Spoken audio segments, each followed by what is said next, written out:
What's up, everyone, and welcome back for episode 7 of the Toronto Blue Jays franchise in MLB 16, the show.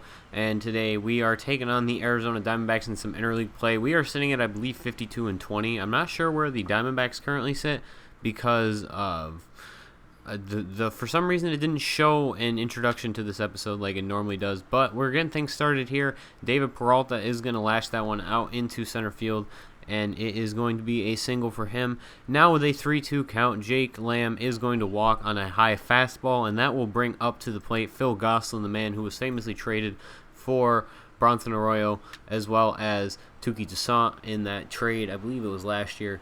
But that is going to he's going to double 2 home right there, or single 2 home right there. And so Aaron Sanchez gives up 2 runs right there. And now we are working our way into the 5th inning as A.J. Pollock draws a leadoff walk. And David Peralta would come up to bat once again, and he smokes that one, no doubt about it. That is a home run.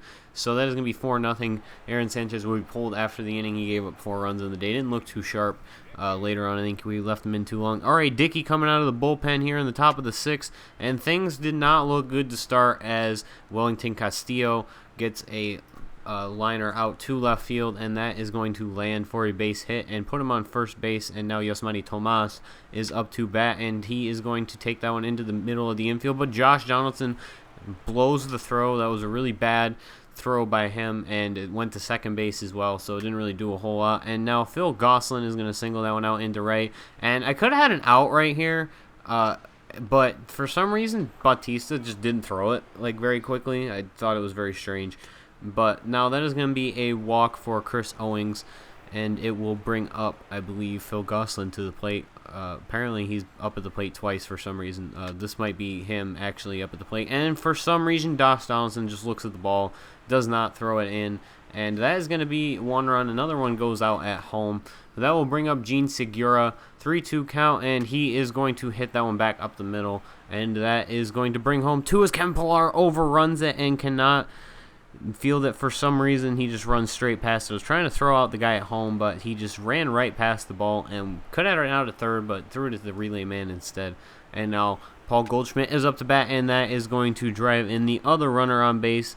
But that would not be it for this inning. No, it was just getting started, as David Peralta would be up to bat here with a 3-1 count. And now Chad Jenkins is in the game, and he is going to line that one over the head of Josh Donaldson.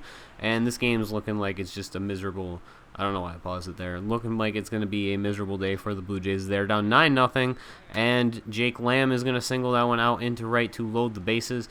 Although it would not score a run in for some reason. No one was covering first, even though he would have been out at first. And Yasmani Tomas lines it up the middle, and that's going to bring home 2. So it's going to be 11-0 as the Blue Jays pretty much out of it at this point.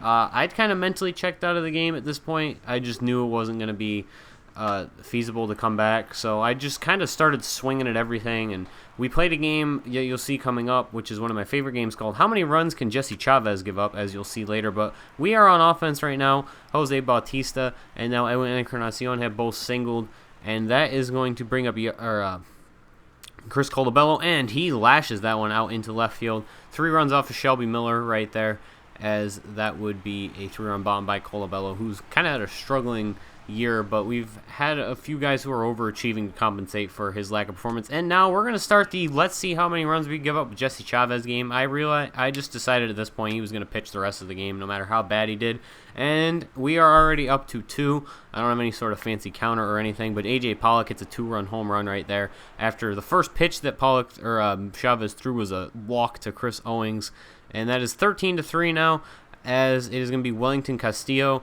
who doubles that one into the gap, as we put a couple bench guys in. We like Ryan Goins in and Ezekiel Carrera, just because they were left-handed hitters, and I just wanted them in the lineup and in the field and whatnot. And now here's going to be a 2-run home run from Chris Owings, of all people, and that's when you can tell the game is just not going your way, is when Chris Owings hits a home run. So that's 4 runs that Jesse Chavez has given up.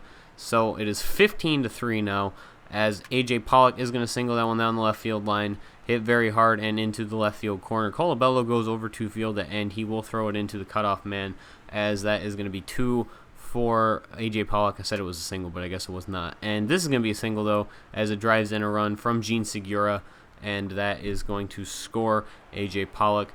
And that is going to bring up Paul Goldschmidt to the plate, and he just increased how many runs Jesse Chavez gave up by 2, as it is now 7, as it is an 18-3 ball game.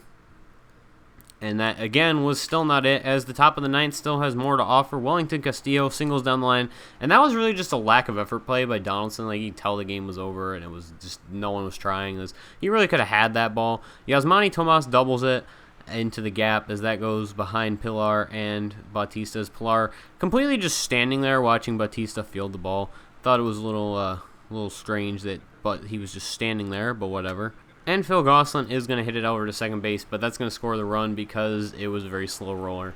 And they score another run on the fielder's choice. So that is going to be up to 8 runs as Owings drives another one in right here to make it 9. And up next would be the final play on offense for the Arizona Diamondbacks.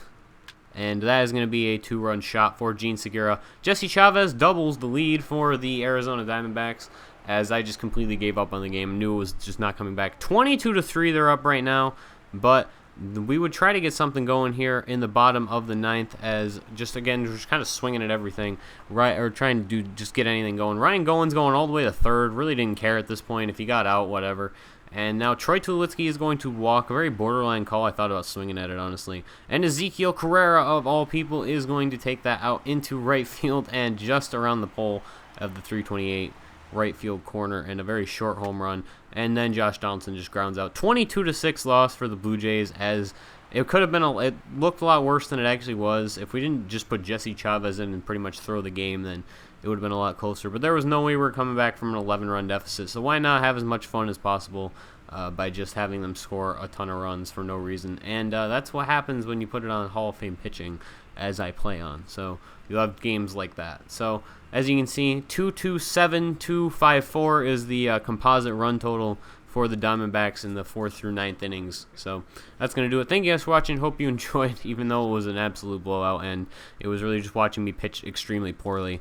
So hope you enjoyed anyway, and the next episode will be the final episode before the All-Star break and trade deadline. So see you in the next episode.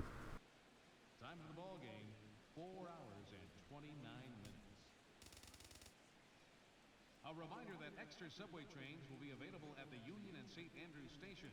The King Street streetcar provides access to St.